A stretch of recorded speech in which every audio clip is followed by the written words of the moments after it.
সারা বিশ্ব যখন মিডল ইস্টের যুদ্ধের আগুনে পুড়ছে তখন ভারত একাই খুঁজে নিল একটা গোপন রাস্তা। খোদ আমেরিকার হুঙ্কার যেখানে কাজ করছে না, সেখানে ইরানের বিদেশ মন্ত্রীকে মাত্র 4টি ফোন কলেই ম্যাজিক দেখালেন এস জয়শঙ্কর, আর তাতেই মিটে গেল ভারতের বড় সড় গ্যাস সংকট। কিন্তু কিভাবে সম্ভব হলো এই অসাধ্য সাধন? শুধুই কি ফোন কল, নাকি ভারতের হুমকিতে চাপে পড়ছে ইরান? তবে কি যুদ্ধ থামার কোনো ইঙ্গিত পাওয়া যাচ্ছে, নাকি ভারত বুঝিয়ে দিচ্ছে জুতো সেলাই থেকে চণ্ডীপাঠ সব পারে ভারতের ডিপ্লোমেসি? চলুন আজকের এই ভিডিওতে সেটাই জানার চেষ্টা করি। বিশ্ব যখন যুদ্ধের আগুনে পুড়ছে তখন ভারত কিভাবে নিজের রাস্তা বের করে নিল, পুরো বিষয়টি বিস্তারিত জানতে ভিডিওটি শেষ পর্যন্ত দেখার অনুরোধ রইল।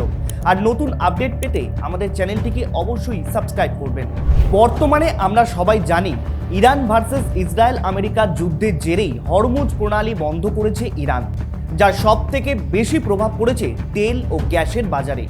কেননা এই হরমুজ দিয়ে বিশ্বের প্রায় 20 থেকে 30% তেল ও গ্যাস যাতায়াত করে, আর সেই জায়গায় ভারতের আমদানি প্রায় 60%। ফলে এই রুট বন্ধ হওয়ায় তেল ও গ্যাস সংকট এক প্রকার চরমে পৌঁছেছে। অবশেষে সেই সংকটের জট কিছুটা হলেও কমতে চলেছে। সংবাদ সংস্থা রয়টার্সের রিপোর্ট অনুযায়ী ইতিমধ্যেই ইরান ভারতের 2টি এলপিজি ট্যাঙ্কার শিবালিক ও নন্দা দেবীকে হরমুজ প্রণালী দিয়ে আসতে এক প্রকার বিশেষ ছাড় দিয়েছে। আর বর্তমানে শিবালিক নামক জাহাজটি গুজরাটের মুন্দ্রা পোর্টে পৌঁছে গেছে, যার মধ্যে রয়েছে প্রায় 55,000 মেট্রিক টন এলপিজি। অপরদিকে নন্দা দেবী নামক জাহাজটিও ইতিমধ্যেই গুজরাটের কান্দালা বা ভাদিনাড়া পোর্টে পৌঁছেছে, যার মধ্যে রয়েছে প্রায় 46,700 মেট্রিক টন এলপিজি। অর্থাৎ এই দুটো সংখ্যাকে মেলালে মোট প্রায় 1,02,700 মেট্রিক টন এলপিজি ইতিমধ্যেই ভারতে চলে এসেছে। আর তাতেই ভারতের মধ্যে যে এলপিজি সংকট তৈরি হয়েছিল তার অবসান ঘটার আশার আলো দেখছেন বিশেষজ্ঞ মহল। কিন্তু 142 কোটি মানুষের কি এই পরিমাণ গ্যাসের সংকট মিটবে? সেটা বুঝতে হলে আপনাকে বুঝতে হবে দিনে কতটা গ্যাস লাগে এই গোটা ভারতবর্ষে। দেখুন, ভারতে মাসে প্রায় 2.6 মিলিয়ন মেট্রিক টন এলপিজি লাগে, আর দিনে প্রায় 85 থেকে 95 হাজার মেট্রিক টন এলপিজির প্রয়োজন হয়। এবার আপনি আগের সংখ্যাটার সঙ্গে একটু মিল করে চেষ্টা করুন, তাহলেই বুঝতে পারবেন বর্তমানে এলপিজি সংকট রয়েছে কিনা। ইতিমধ্যেই ভারতে এসেছে প্রায় 1,02,700 মেট্রিক টন এলপিজি, আর দিনে প্রয়োজন পড়ে প্রায় 85 থেকে 95 মেট্রিক টন এলপিজি। অর্থাৎ মেরে কেটে 1.5 দিন চলবে এই এলপিজিতে। তাহলে কি এলপিজি সংকট মিটে গেল? উত্তর না, এখনো মেটেনি। তবে পরিস্থিতি কিছুটা স্বাভাবিক হয়েছে, কেননা আপনি বা আমি যে ডোমেস্টিক এলপিজিটা নিয়ে আসছি সেটা কিন্তু প্রায় 30 দিন বা তারও বেশি সময় ধরে চলবে।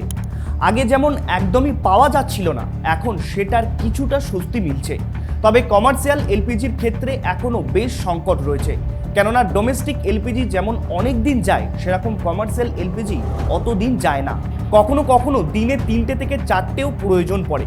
ফলে কমার্শিয়াল এলপিজির সংকট এখনও খানিকটা রয়েছে। কিন্তু এখন প্রশ্ন হচ্ছে, কিভাবে সম্ভব হলো এই অসাধ্য সাধন? যেখানে ইরান আমেরিকা সহ আরও বিভিন্ন দেশের জাহাজের ওপর হামলা চালাচ্ছে, সেখানে ভারত কিভাবে ছাড় পেয়ে গেল? দেখুন, ইরান আমেরিকার সংঘাত যখন থেকে শুরু হয়েছিল সেই দিন থেকে শুরু করে আজ পর্যন্ত মোট 4বার ভারতের বিদেশমন্ত্রী এস জয়শঙ্কর ইরানের সাথে কথা বলেছে, যাতে বাণিজ্যের প্রাণকেন্দ্র ওই হরমুজ প্রণালী দিয়ে জাহাজ চলাচল সচল থাকে।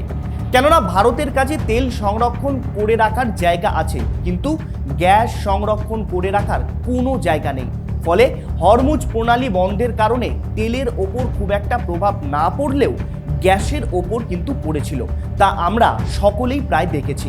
সেই কারণে ভারত বারবার কথা চালাচ্ছিল ইরানের সাথে, যাতে অন্তত গ্যাসের জাহাজগুলোকে ইরান ছাড় দেয় ওই হরমুজ প্রণালী পেরোনোর জন্য। অবশেষে ভারতের ডিপ্লোমেসিতে তা সম্ভব হয়েছে।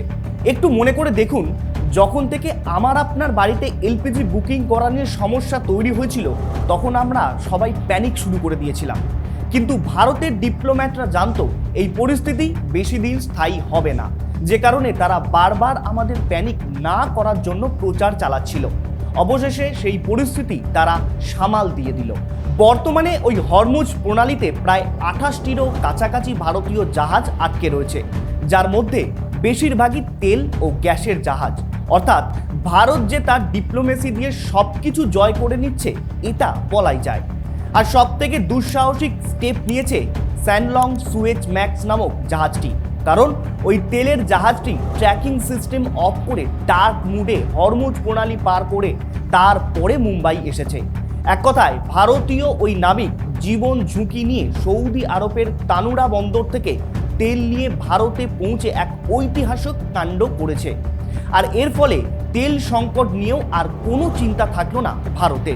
অন্যদিকে ভারত জানিয়েছে যাদের কাছে ডোমেস্টিক এলপিজি এবং পিএনজি বা পাইপড ন্যাচারাল গ্যাস রয়েছে তাদের ডোমেস্টিক এলপিজি বর্তমানে ব্যবহার না করার কথা জানিয়েছে, কেননা তাহলে ওই 1.5 দিনের যে গ্যাস মজুদ রয়েছে তাও অনেকটা পরিমাণ বেড়ে যাবে। তবে ভারতের ডিপ্লোম্যাটরা বলছেন যুদ্ধ পরিস্থিতি কিছুটা স্বাভাবিক হলেই সবটা আবার নর্মাল হয়ে যাবে। কিন্তু এখন প্রশ্ন হচ্ছে এই যুদ্ধ কবে থামবে? বলছি, তবে তার আগে আপনার মনের মধ্যে যে প্রশ্নটা ঘুরপাক খাচ্ছে সেটা নিয়ে আগে আলোচনা করি। আপনি ভাবছেন এই যুদ্ধ পরিস্থিতিতে ভারত হয়তো একাই চাপে রয়েছে কি, তাই তো? এর উত্তর হলো না, একদমই নয়। ভারতের মতো বাংলাদেশও চাপে রয়েছে এই মুহূর্তে, কেননা বাংলাদেশেও তেলের ক্রাইসিস দেখা দিতে শুরু করেছে। আর তাই ভারত বাংলাদেশকে 5,000 টন ডিজেল পাঠিয়েছে প্রথম দফায়, পরে দরকার পড়লে আরও তেল পাঠানোর আশ্বাসও দেয়া হয়েছে। অর্থাৎ ভারতের ডিপ্লোমেসি একেবারেই ভিন্ন। ভারত একদিকে যেমন নিজেরটা গুছিয়ে নেয়, তেমনি অন্য কেউ সাহায্যের হাত বাড়িয়ে দেয়, শুধুমাত্র ওই পাকিস্তান ছাড়া।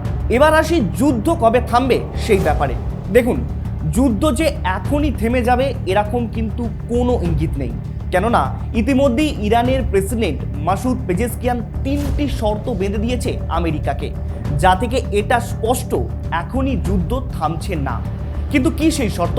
ইরান বলছে ইরানকে ন্যায্য অধিকার থেকে বঞ্চিত করা যাবে না, ভবিষ্যতে যে আর আক্রমণ করা হবে না সেই গ্যারেন্টি দিতে হবে আমেরিকাকে, এবং এই যুদ্ধের জন্য ইরান যা কিছু ক্ষতি হয়েছে বা ধ্বংস হয়েছে তার ক্ষতিপূরণও দিতে হবে। অর্থাৎ ইরান এখানে একটা মাস্টার স্ট্রোক দিয়েছে, কারণ বর্তমানে ইরানে যে ধ্বংসাত্মক পরিস্থিতি তৈরি হয়েছে তা মেরামত করতে গেলে প্রায় 10 থেকে 15 বছর লেগে যেতে পারে। অপরদিকে তাদের যে নিউক্লিয়ার প্ল্যান্টের কাজকর্ম রয়েছে তাও সচল করে নিতে পারবে এই শর্তে। কিন্তু এটা কি ভেবে দেখেছেন, ঠিক যে কারণ দেখিয়ে আমেরিকা ইরানের ওপর অ্যাটাক করেছে ঠিক সেই কারণগুলোকেই ইরান এক প্রকার শর্তে পরিণত করেছে। অর্থাৎ আমেরিকার মারণ অস্ত্র দিয়ে আমেরিকাকে মারতে চাইছে ইরান, কিন্তু আমেরিকা এখনো পর্যন্ত এই শর্তে পরিবর্তে কোনো পাল্টা মন্তব্য করেনি। সুতরাং এটা পরিষ্কার বোঝাই যাচ্ছে যে আমেরিকা ইরানের এই শর্ত মানতে একেবারেই নারাজ।